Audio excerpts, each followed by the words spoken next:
Ra'su kulli khoti'atin hubbud dunya. Kepalanya, ndas-ndasane segala dosa atau segala kerusakan itu adalah cinta dunia. Ma dhi'bani dhoryani fi ghanamin qad faraqaha ri'a'uha ahaduma fi awwaliha wal akharu fi akhiriha bi afsada fiha min hubbil mali wasyarafi fi dinil muslim. Ini peringatan untuk kita ya. Dua serigala lapar dilepas di tempat kambing, di kambing domba yang penjaganya sudah pergi. Dua serigala lapar dilepas di kandang kambing yang penjaganya udah nggak ada. Yang dua serigala ini lapar, ya toh? Kambingnya ya domba saudara jamaah ya. Itu tidak lebih buas, tidak lebih serakah, tidak lebih rakus daripada orang saudara jamaah menggunakan kekuasaan agamanya untuk mendapatkan kemuliaan dan dunia. Jadi jangan kaget saudara jamaah kalau ada orang punya kuasa kadang-kadang dalam agama terus serakah, ambil ini, ambil itu, sampai nggak usah kaget. Yang jelas ini peringatan jangan mencintai dunia. Yang disebut mencintai dunia itu adalah menghalalkan segala cara hanya untuk dapat dunia. Seumpama dapat saudara jamaah, pertama itu dosa. Yang kedua membuat kita lupa segala-galanya. Dan awalnya semua kerusakan dari cinta dunia itu. Berani memanipulasi, berani menipu, berani ambil haknya orang lain, berani macam-macam.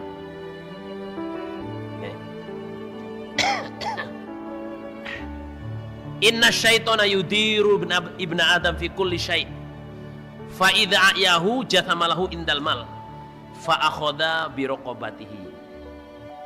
Jadi syaitan itu usaha memegang anak Adam, maksudnya menguasai anak Adam itu dari segala cara. Dari sisi ini, dari sisi ini, dari sini, sini. Sampai yang terakhir dia itu dibuat senang dengan harta. Kalau dia sudah cinta dengan harta, saudara jemaah, cinta dengan dunia, menghalalkan segala cara, oleh syaitan dia sudah dipegang tengkuknya. Artinya itu mau dijogrokkan ke neraka, mau diinikan, mau dibuat salah, mau dibuat makin dalam, makin dalam.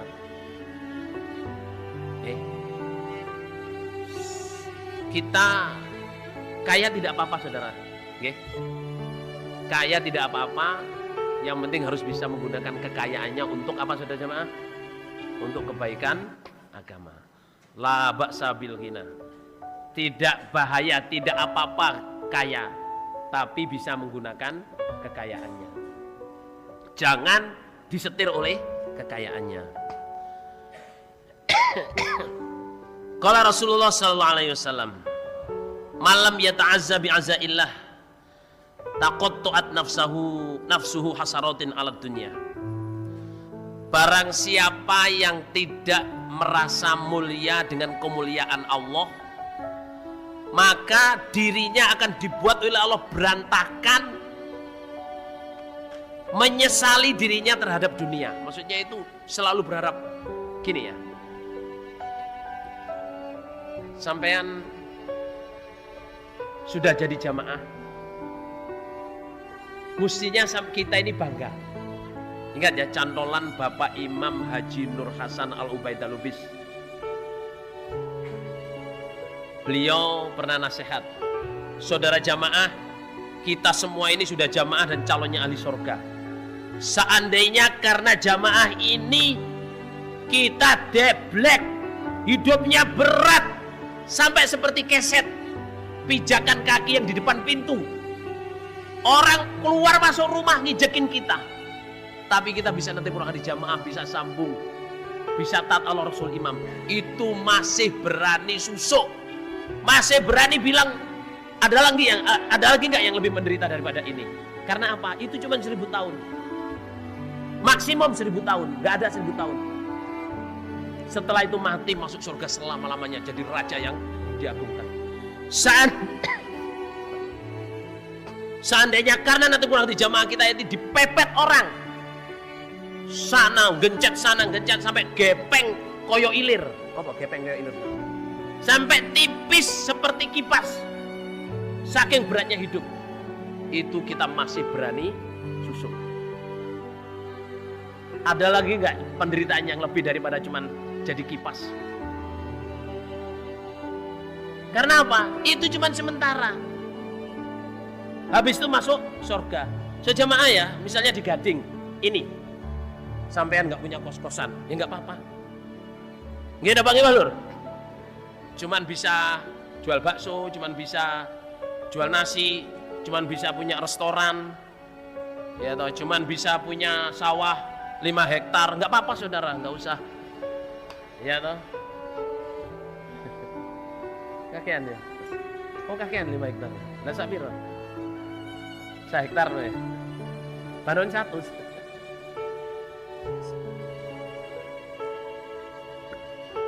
Saudara, seandainya di Gading ini kita nggak ikut-ikutan, nggak bisa punya ini, nggak bisa ini, nggak punya perusahaan kudung, nggak punya perusahaan apa? Kudung mana saudara ya? Nggak punya perusahaan baju, nggak bisa jual dele, ada yang jual dele nggak sini? Nggak bisa punya kos-kosan. Sing penting iso netepi jamaah, sing penting iso mangan. Nggih napa nggih Mas Lur? Kurup. Dan itu gak lama, yang penting mati masuk surga gitu aja. Jangan pengen punya itu, punya itu. Pertama saudara jamaah, dia melupakan dipilih oleh Allah menjadi orang jamaah. Berarti dia tidak merasa mulia dengan kemuliaan yang Allah berikan ke dia. Kalau Bapak Imam Haji Nur Hasan jamaah, seandainya kita karena natopi kurang hadis jamaah ini hidup di bawah jembatan. Masih ingat gak itu? Hidupnya di bawah jembatan. Terus makannya nunggu barang yang hanyut. Dulu almarhum dulu kalau sangat selalu gitu. Kampul kuning tai nggak boleh dimakan. Kampul bangkai ayam haram. Hurimat alaikumul maitah. Dalil dulu. Kampul diambil singkong busuk. Diambil singkong ini halal. Busuknya dihilangin, yang nggak busuk dimakan. Hidupnya kayak gitu, tapi bisa jamaah saudara jamaah kurup. Dan insya Allah jamaah di sini nggak ada yang rumahnya di bawah jembatan. Soalnya di Gading jembatannya di mana saudara? Kecuali di Masjid Gamas ya. Ada jembatan dari Pondok Putri ke masjid.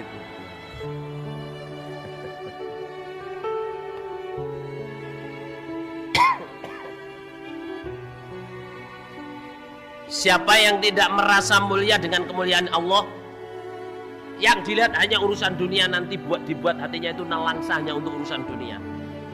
Waman atba'a basarahu ma fi aidin nas kathura hammuhu walam yafsi ghaiduhu.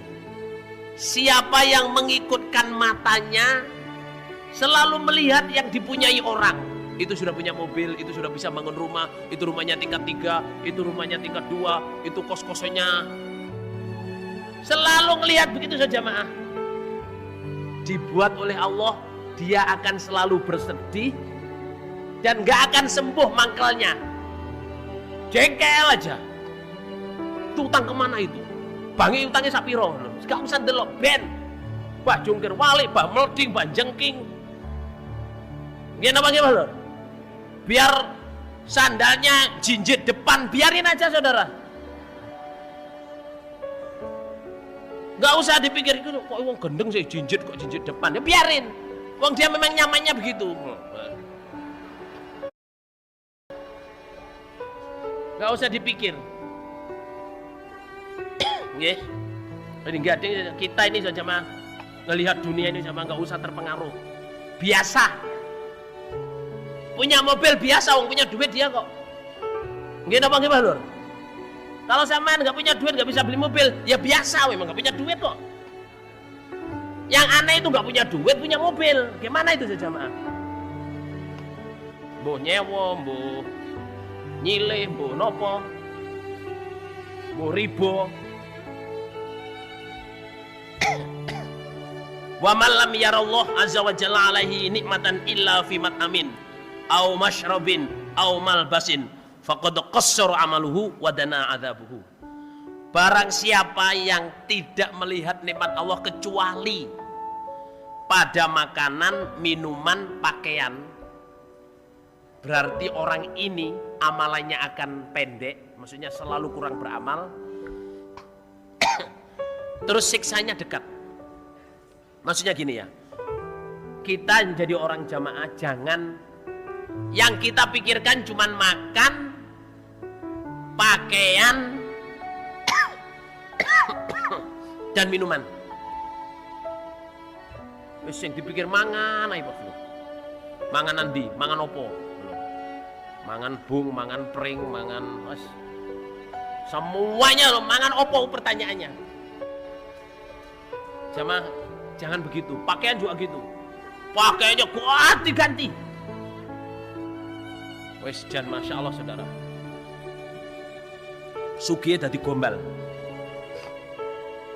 Qala Rasulullah sallallahu alaihi wasallam, "Inna dinaro wa dirhama ahlaka man kana qablakum wa huma muhlikakum." Oke, ingat-ingat. Dinar atau uang dari perak dan uang dari emas dan uang dari perak itu telah merusak umat sebelum kamu. Nanti uang ini juga akan merusak kamu. Nabi bilang tuh bukan fakir yang saya khawatirkan terhadap kamu, tapi yang khawatirkan adalah dibukanya harta kamu menjadi kaya. Karena apa? Kalau udah kaya sudah jamaah orang itu, ya itu tadi dibuat oleh setan itu, didorong oleh setan kemana-mana. Merasa pandai, merasa paling pol, hidupnya israf, ya toh. Kalau ada orang datang tuh selalu disuudoni utang, gimana? Terus kalau lihat usaha tuh selalu ingin, wah saya juga usaha gitu. Nah, udah minta lagi.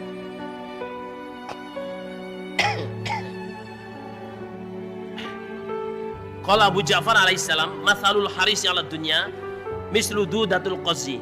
Kullama izdadat minal qazi ala nafsiha lafan kana abadalaha minal khuruji hatta tamuta qumman. Astagfirullahaladzim. Orang yang selalu ingin punya ini, punya itu digambarkan oleh Allah, digambarkan di hadis ini ya oleh Nabi seperti ulat sutra. Makin lama dia bikin rumah-rumahannya itu yang menganukan dirinya, makin susah dia untuk keluar sampai dia mati dalam keadaan sedih. Kita saudara jamaah ya, kalau udah diberi kekayaan oleh Allah,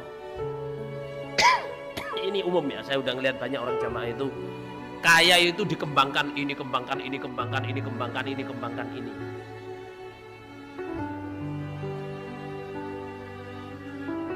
Sampai saudara jamaah terbulut oleh kekayaannya ini. Sambungnya ditinggal, ini ditinggal. Yang dipikirkan tuh ya saya harus kesana ngurusin ini, semua diayai sendiri. Nanti kayak ulat sutra itu, dibulat oleh sutranya sampai mati sedih. Saudara jamaah ya, Nabi bilang itu tidak apa-apa punya harta banyak kalau dia bisa mengatakan, bisa menaruh begini. Ada cerita jamaah kita sejamaah ya, punya uang banyak, bukan cerita, ini nyata. Rajulun thiqatun, orang yang memberi berita ini orang betul, bisa dipercaya. Dia sejamaah setiap berapa bulan itu keliling di tempat orang-orang jamaah, bawa mobil. Saya beritahu ya, yang kaya-kaya nggih, sing duwe duit dia bawa mobil isinya Quran kosong dan himpunan kosong yang sudah dijilid, bawa sarung, bawa mekena. Dia mendatangi kelompok-kelompok, ditanyain mana ada anak yatim yang perlu, mana ada fakir miskin yang perlu, akan saya kasih kitab, saya kasih ini. Sampai saudara jamaah di satu tempat itu imam daerahnya menangis. Sebelum Bapak datang ke sini nih, saya nggak tahu kalau di sini ada orang fakir, orang miskin, anak yatim yang beli kitab aja nggak mampu. Dan ini dilakukan rutin, saudara. Dikasih uang berapa juta, dikasih kitab, terus bilangin kalau kamu mau mondok silahkan, saya kasih duitnya. Ini rutin dikerjain. Salah satu contoh gimana kita itu mendistribusikan kekayaan kita. Semoga Allah paling barokah. Semoga Allah paling faham. Semoga Allah paling karena Allah. Aghnal ghina malam yakun lil hirsi asiron. Wa qalla tusyiru qulubakumul sighalu bima fata. Fatashghalu adhanakum 'anil istidadi bima lam ya'ti. Paling kayanya orang kaya adalah orang yang tidak terpenjara, yang tidak ditawan oleh keinginannya. Maksudnya apa? Orang itu kalau dipenjara keinginannya, itu menjadi orang fakir, saudara. Ingin ini, ingin itu, ingin itu, ingin itu, ingin itu. Tapi kalau orang itu sudah bebas dari keinginan, artinya bisa mensyukuri apa di dirinya sendiri. Wes Saudara, enteng urip. Kita ngelihat banyak saja ya, kadang jadi pegawai negeri bolos hanya untuk urusan bisnis. Jadi guru, saudara jamaah, kadang ditinggal muridnya dikasih catatan untuk urusan apa? Bisnis. Insya Allah di Gading ini nggak ada, saudara jamaah ya. Hah? Ada apa nggak ada, saudara jamaah? Karena apa, saudara jamaah? Karena keinginannya. Ingin ini, ingin itu, ingin kaya, ingin punya ini, punya itu. Sampai amanat ditinggalin. Sebenarnya kalau dia serius menangani apa yang sudah jadi amanat, al-amanatu tajlibur rizqa wal khiyanatu tajlibul faqra. Amanat itu menarik rezeki, khianat menarik kefakiran. Nggih. Semoga Allah paring barokah. Ani Zuri Muhammad bin Muslim ibnu Abdillah qala su'ila Ali ibn Husain alaihi salam ayyul a'mali afdalu indallah. Qala ma min amalin ba'da ma'rifati azza wa jalla wa ma'rifati Rasulillah sallallahu alaihi wasallam afdalu min bughdid dunya. Fa inna lidzalika la syi'aban katsira. Titik. Cucunya Ali bin Abi Thalib. Cucunya siapa saja jemaah? Ali bin Abi Thalib. Dia Ali bin Hasan, Ali bin Husain bin Ali. Dia itu pernah ditanya, amalan apa yang paling utama setelah mengenal Allah, setelah dekat dengan Allah? Dia bilang, amalan apa yang paling utama? Dan dia bilang gini, amalan yang paling utama setelah mengenal Allah adalah benci dunia. Benci dunia maksudnya itu, jamaah, tidak senang dengan urusan dunia. Bukan berarti tidak kerja, saudara jamaah. Ya kerja, ya berhasil, ya apa, tapi tidak sampai menerjang yang haram untuk dapat dunia. Soalnya apa? Tidak senang dunia itu, cabang kebaikannya itu banyak. Yang pertama itu bisa syukur, bisa terima, bisa menikmati. Gimana Lur? Terhindar dari yang haram, terhindar dari larangan. Nah itu. Nah, terus walil ma'asi syibun. Ini kemarin yang saya ceritakan ya. Maksiat itu ada cabang-cabangnya. Pertamanya maksiat adalah apa? Tidak sujudnya iblis kepada siapa? Adam. Karena sombong. Jadi sombong itu, saudara jamaah, awal mulanya maksiat. Dan orang sombong susah tobat. Sampai Rasulullah SAW bersabda, la yadkhul jannah man kana fi qalbi mithqalu dzarratin min kibrin. Enggak bisa masuk surga orang yang hatinya ada satu titik debu dari kesombongan. Sombong itu apa? Menolak kebenaran, meremehkan manusia. Nah, terus summal khirsu, kemudian keinginan. Itu maksiat yang kedua, yaitu inginnya Nabi Adam sama Hawa makan buah larangan, bukan buah khuldi ya, buah larangan. Mulai saat itu saudara jamaah, mulai saat itu manusia itu selalu ingin mempunyai apa yang tidak dia perlukan. Kemarin sudah saya terangkan, kita itu pengen hiasin rumah itu. Barang yang kita nggak perlu kita beli, kita bela-bela nih. Lah, terus kesalahan yang ketiga adalah dengki. Kesalahan yang ketiga adalah dengkinya anak Adam yang namanya Qabil terhadap Habil. Sudah saya terangkan kemarin. Karena dengki itu saudara jamaah, karena dengki itu, terus dengki itu bercabang-cabang menjadi orang itu senang perempuan. Zunil nasi hubbus syahwati minan nisa wal banin wal qanatil muqantarati wa dhabil fiddah wal khail musawamah di Quran ya, surat Ali Imran. Karena dengki itu manusia suka perempuan, suka dunia, suka menjadi pemimpin, suka beristirahat, nggak mau ibadah, suka ngomong, maksudnya ngomong yang nggak guna itu, cuma ngobrol sampai malam, suka dipandang paling pol, dan suka disebut orang yang eksklusif, keluarga yang eksklusif, keturunan darah biru. Oh, darah biru lho, keturunan rojo. Itu. Karena ada orang itu, saya ini turunannya raja. Saya ini ya turunannya raja, turunannya nabi. Betul lho nggih. Kita ini ya turunannya raja, turunannya siapa? Nabi. Paling tidak ya rojo gandul.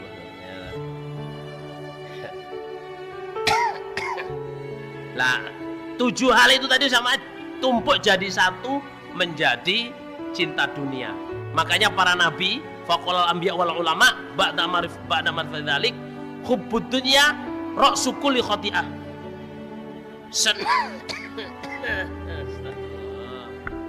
So angin. Dalam paling sehat buat waras jemaah. Amin. Cinta dunia itu awalnya dari segala kerusakan.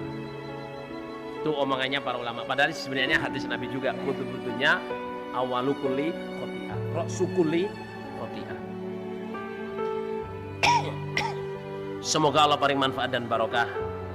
Semoga Allah paling kesehatan. Semoga Allah paling kita